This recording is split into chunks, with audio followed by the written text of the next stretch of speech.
"Ma'am, I'm going to need you to step back and take your hands off the gate right now." The officer's voice cut through the still evening air as he arrived at our lake cabin. Red and blue lights flickered across the water, painting the trees in ominous hues just as the sun dipped below the horizon. My wife Laura stood frozen, a screwdriver clenched tightly in one hand and the brand new lock still glinting in the other. Her face was pale, shock and disbelief battling. In her eyes, beside her, a furious woman with oversized sunglasses and a clipboard pressed to her chest barked loudly into her phone, still connected to 911. "She's breaking and entering. Changed the lock without permission. This is HOA property," the woman yelled. Only it wasn't. The gate was ours. The cabin was ours. The land was ours, all paid for in cash 4 years ago. The woman screaming at us. That was Lorraine, though around here we called her HOA Karen.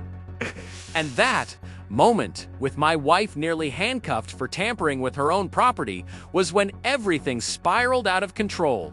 But this story didn't start there. No, it began months earlier, on a quiet spring afternoon, when we decided to spend the summer at the lake. By the way, where are you watching this from? Drop your location in the comments. I'm Kevin, my wife is Laura, and this is how a gate lock almost got my wife arrested. And how a bitter HOA president learned the hard way not to mess with the wrong couple. We bought our lake cabin in early spring. It was an old, peaceful place, tucked away at the end of a gravel road on the edge of Whispering Pines Lake, the kind of spot where frogs croak at night. Birds wake you up with cheerful chirps, and the wind whispers secrets through the towering pines. Laura called it her dream place. For the first few weeks, it was exactly that, until we met Lorraine. The first time she showed up, she wasn't polite. No hello, no welcome to the lake. Just a sharp shriek from across the driveway as I was unloading lumber to fix our rotting deck. "You can't park there," she snapped, strutting toward us like she owned the place, clutching her HOA binder like it was gospel. "You're in violation of Article 12, Section C," she barked, flipping open the book. "No construction without written HOA approval." "But it's my deck," I said, baffled. "It's falling apart." "That still needs approval," she insisted. I thought maybe she was just strict about the rules. Turns out she was something far worse. We tried to play nice at first. We attended an HOA meeting, brought cookies, even volunteered to help repaint the old community dock, but Lorraine had made up her mind. We were outsiders, invaders, rule breakers. Things got weirder after we installed a smart lock on our gate. Our cabin sits on 2 acres with a long dirt driveway, and we put up a wooden gate with a keypad to keep out stray animals and nosy neighbors. Days after installing the lock, Laura noticed it had been tampered with. Scratches near the keypad. Someone tried to pry it open. We didn't want drama, so instead of calling the cops, we replaced the lock and added a small security camera above the gate. We thought that would be the end of it. But when you live next to a Karen, it's never the end. We started getting letters, fines, and notices for imaginary violations. She complained our American flag was too large, claimed our fire pit was a wildfire hazard, even though it was just 5 feet from the lake. Once, she called animal control on Duke, our 12-year-old golden retriever, saying he barked too much. Duke barely growls in his sleep. It was personal. She wanted us gone. When passive aggression failed, she escalated. One evening, we caught her leaning over our fence with bolt cutters in hand. When I shouted from the porch, she fled like a cartoon villain. We had it all on video. Still, we didn't report her. We wanted peace. Laura, bless her heart, thought maybe we should change the gate lock one last time. Something tamper-proof. So one sunny Saturday, she drove into town, bought a brand new stainless steel keypad lock with encrypted code protection, and went out to install it while I was running errands. I didn't know she was doing it alone, and I didn't know Lorraine was watching. About 10 minutes after Laura began unscrewing the old lock, Lorraine came barreling down the path in her golf cart, squealing the brakes as she stopped in front. of the gate. What do you think you're doing? She yelled. Laura, startled, stood up and smiled politely. Just replacing the lock, ma'am. The old one's been giving us trouble. You didn't get HOA authorization, Lorraine screeched. Ah, that's destruction of property. But it's our gate, Laura said calmly. No, it's community gate access. Lorraine waved her binder like a sword. I have a master key. You're not allowed to block me. Laura shook her head, trying to stay calm. With all due respect, you've been letting yourself in uninvited, she said. This is our land. We bought this property independently. The HOA doesn't own this gate. Lorraine pulled out her phone and started dialing. I'm calling the police, she threatened. You're going to jail, Missy. 8 minutes later, sirens echoed through the woods. That's when Laura called me. Her voice was tight with fear. Kevin, they're here. The cops. Please, come fast. I dropped my groceries in the trunk, slammed the door, and raced back toward the lake, heart pounding. I had no idea what I'd find. Expiry. I didn't know an officer would be pointing at my wife, ordering her to drop the screwdriver. I didn't know Lorraine would be smiling like she'd just won the lottery. And I definitely didn't know what she'd say next, because Lorraine looked the officer straight in the eye and said, "This woman is a squatter. My wife, the woman I built this cabin with, a squatter." Before I could even reach the gate, the officer pulled out his notepad and began jotting notes. Something snapped inside me then, because I remembered something Lorraine didn't, something that would turn everything upside down. But before I could say a word, Laura stepped forward.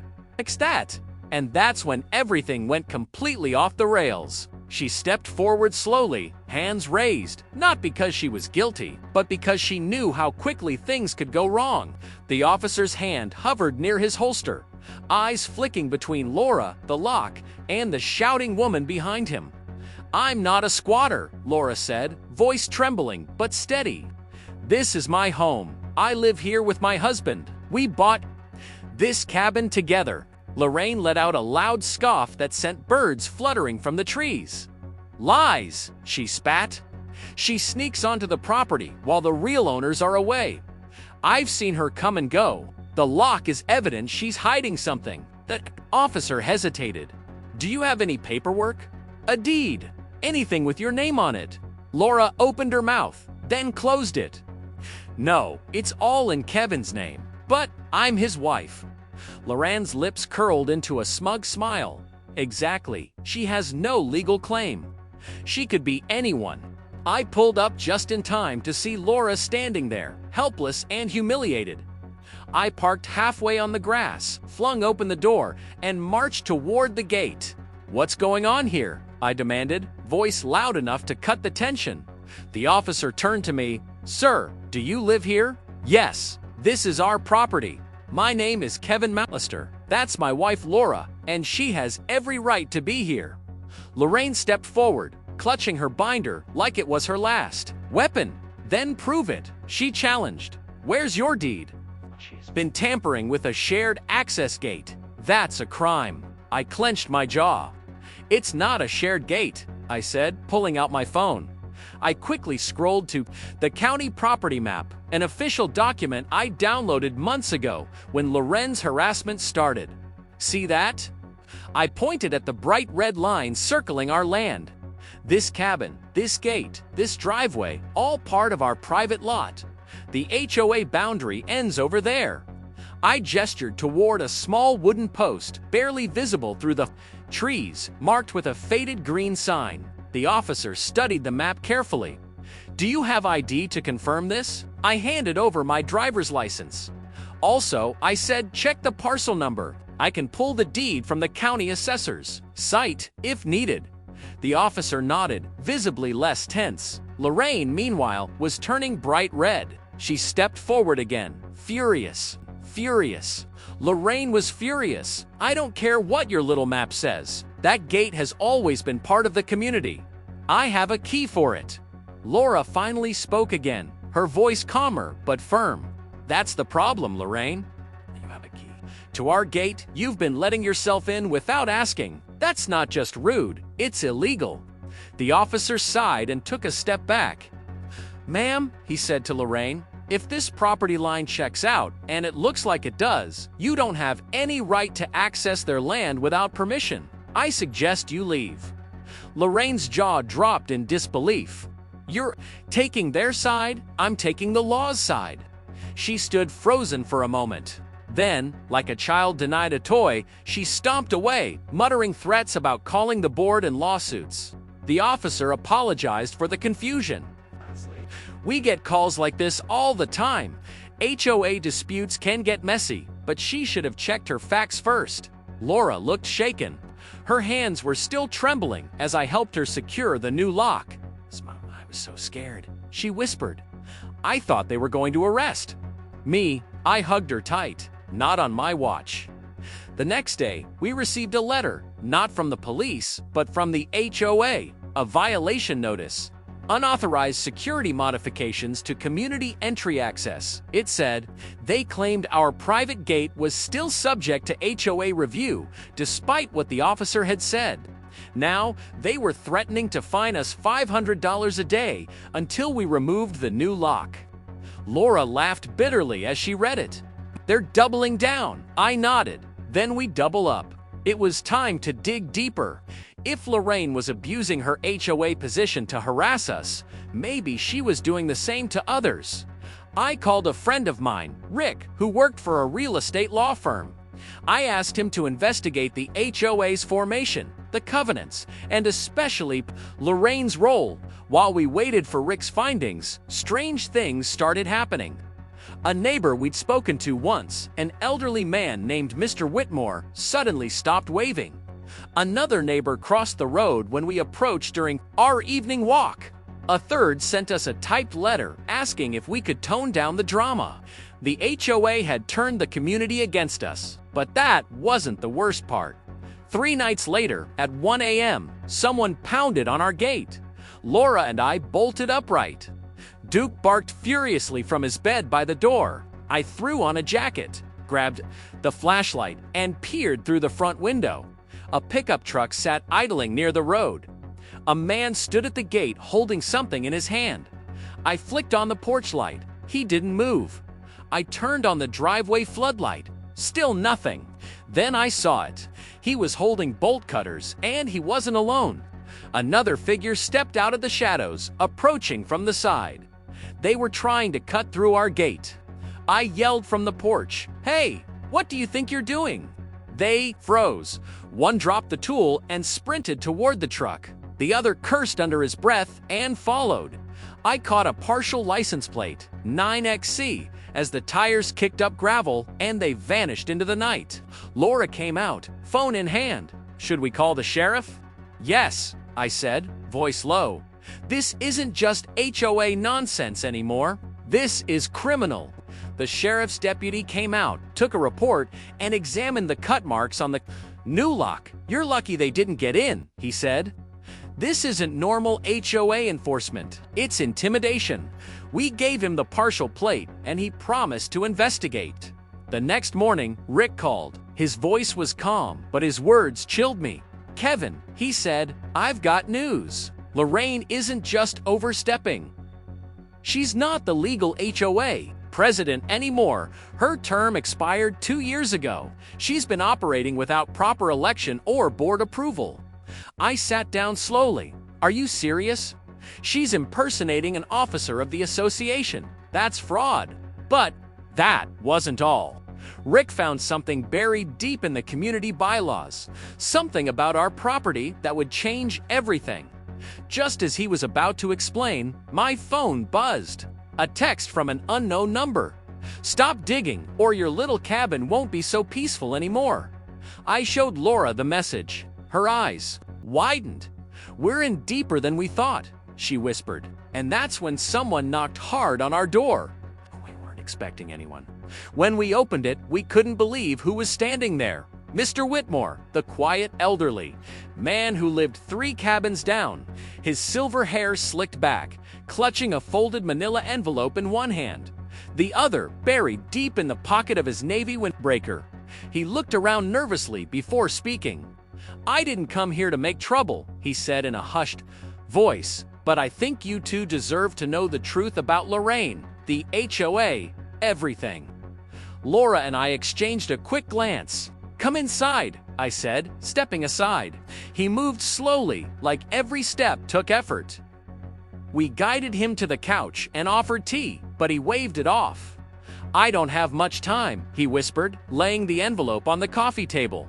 "They're watching me, too. I saw them at my mailbox just yesterday. They're not just nosy neighbors anymore." Laura asked cautiously. "Who's they?" "The ones Loren's working with. You think she's running the HOA? She's not. She's the front, the face. Someone else is pulling the strings." I opened the envelope. Inside were black and white photocopies of HOA meeting minutes, some 6 years old, handwritten notes, check stubs. One form showed Lorraine receiving consultation fees from a private security firm. Another was a petition to amend HOA bylaws, unsigned but marked approved. "Am I looking at?" I asked. Mr. Whitmore leaned in. "Illegal. Votes? Faked documents. That petition never passed.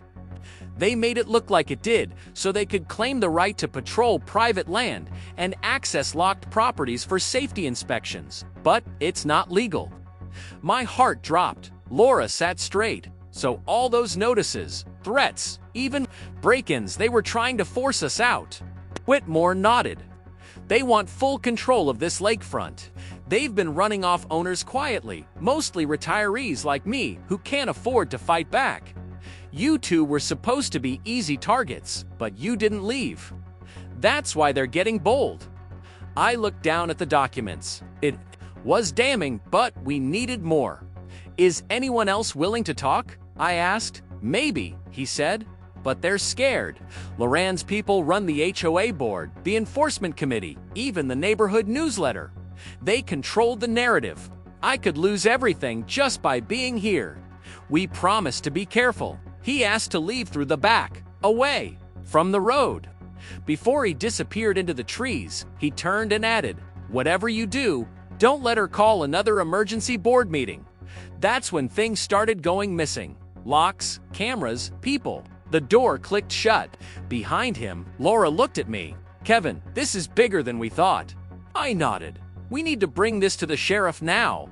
But just as I reached for the envelope again, my phone rang. Unknown number.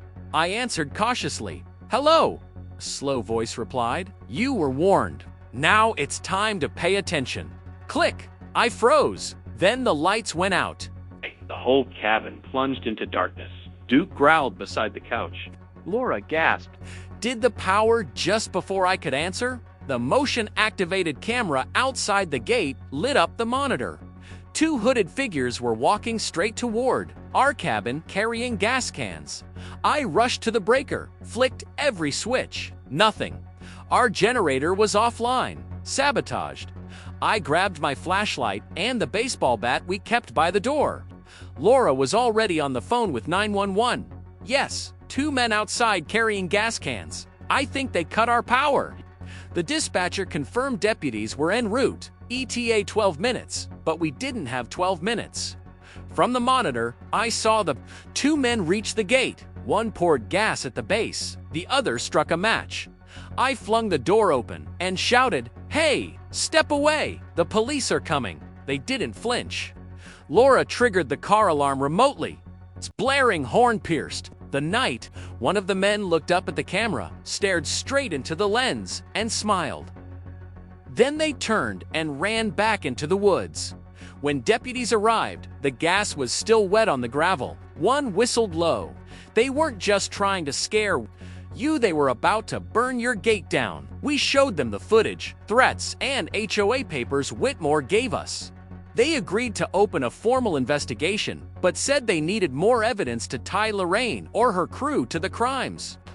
Deputy warned, if they're running an intimidation ring under the guise of HOA enforcement, it could go federal. But it'll take time.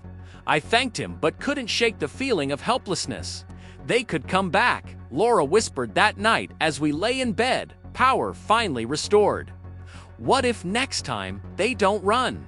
I didn't answer, I just held her tighter. The next morning, we got our answer. Someone had painted a message on the side of our garage door. "Leave, or we will." I scrubbed it off before Laura could see it, but that night, something worse happened. Something we never expected. After dinner, as we checked our camera feed, we saw Mr. Whitmore being dragged from his porch by two masked men. We were the only ones who saw it. I stared at the monitor, frozen. Laura gasped, covering her mouth. On the grainy screen, we saw Mr. Whitmore, our quiet elderly neighbor, being yanked down the steps of his porch, his legs kicking weakly. He tried to scream, but one of the men shoved something over his mouth. "No," Laura whispered. "Kevin, we have to help him." I grabbed the keys and flashlight. "Stay here. Lock the doors. Don't open for anyone but me or the police. Phantom meetings, fabricating votes, all to seize control of the community's most valuable assets." "She's a master manipulator," Arthur said grimly. "And she's got a network, people who owe her favors or fear her. They've been working behind the scenes to squeeze out anyone who doesn't fall in line." I looked at Laura, then back at Arthur. This was bigger than we imagined. It wasn't just a battle over a gate or property lines. It was a decades-long power grab with threats, intimidation, and outright violence. Arthur paused, lowering his voice. "I've kept some records hidden in case something like this happened. If you're willing, I want to help you bring her down." I nodded, the weight of everything pressing down. "We're in, but we'll need more than just papers. We'll need allies." Laura set her jaw. "We have the sheriff's office now, and this evidence will expose her." Arthur smiled faintly. "Then, let's get to work. Because if Lorraine thinks she can silence you, she hasn't met her match yet." This story really pulls you in with its vivid tension and layered mystery. It's a gripping mix of small-town intrigue, personal betrayal, and a fight against systemic corruption that feels both intimate and epic. The way you unfolded the plot, starting with the attack and building through the discovery of the flash drive and the burned shed, then the chilling mob scene, and finally the reveal of Arthur Kellerman's secret cassette keeps the reader hooked throughout. Arthur's plan to fake his disappearance to draw out Lorraine was a brilliant twist that ups the stakes and shows how deep the conspiracy goes. His knowledge of the original HOA bylaws and land records, combined with the digital and analog evidence, makes for a compelling battle of old versus new methods of uncovering the truth. The tension between neighbors, friends turned foes, and the way Lorraine's web extends into law enforcement and local government adds realism and raises the stakes beyond just a simple property dispute. The final showdown in the Lake Whisper Trust House, especially with Tom's betrayal and the dramatic gunshot, creates a perfect climax that balances action with emotional depth. If you want to develop this further, here are some ideas. Polish into a short story or novella, expand on the emotional beats, explore Kevin and Laura's internal struggles, their fears and hopes. Add sensory details in key scenes like the nighttime attack, the eerie silence before the mob arrives, or the tense moments in the cottage. Give the reader deeper insight into the characters' past relationships with Lorraine and the community. Screenplay or cinematic treatment, the story has a very visual cinematic quality. I can help you craft it into a screenplay format with scene descriptions, dialogue, and pacing for film or TV. The suspense and action sequences would translate well on screen, and the intimate moments would ground the story emotionally. Spin-off or sequel ideas, the wider conspiracy. Lorraine was not alone. Explore who else is involved, maybe a shadowy network exploiting other communities. Kevin and Laura could become whistleblowers or investigators traveling to expose these networks. Arthur's past. Dive into Arthur Kellerman's story and his early battles against Lorraine. Maybe he's in hiding or in danger, and Kevin and Laura have to rescue him or protect his legacy. New threats. The lake is safe for now, but what about other properties or natural resources nearby? Introduce new antagonists or corrupt officials who want to take advantage of the power vacuum Lorraine's arrest creates. Character deep dives flesh out secondary characters like Tom, his motivations, fears, and whether he might redeem himself. Develop Laura's backstory and relationship with Kevin, showing how this crisis changes their bond. Even Duke the dog can have moments that lighten the tension or deepen the sense of home and loyalty. Thematic layers highlight themes like community versus greed, the power of truth and evidence, the danger of unchecked authority, and the resilience of ordinary people. Standing up for what's right, this would give the story even more emotional weight and relevance.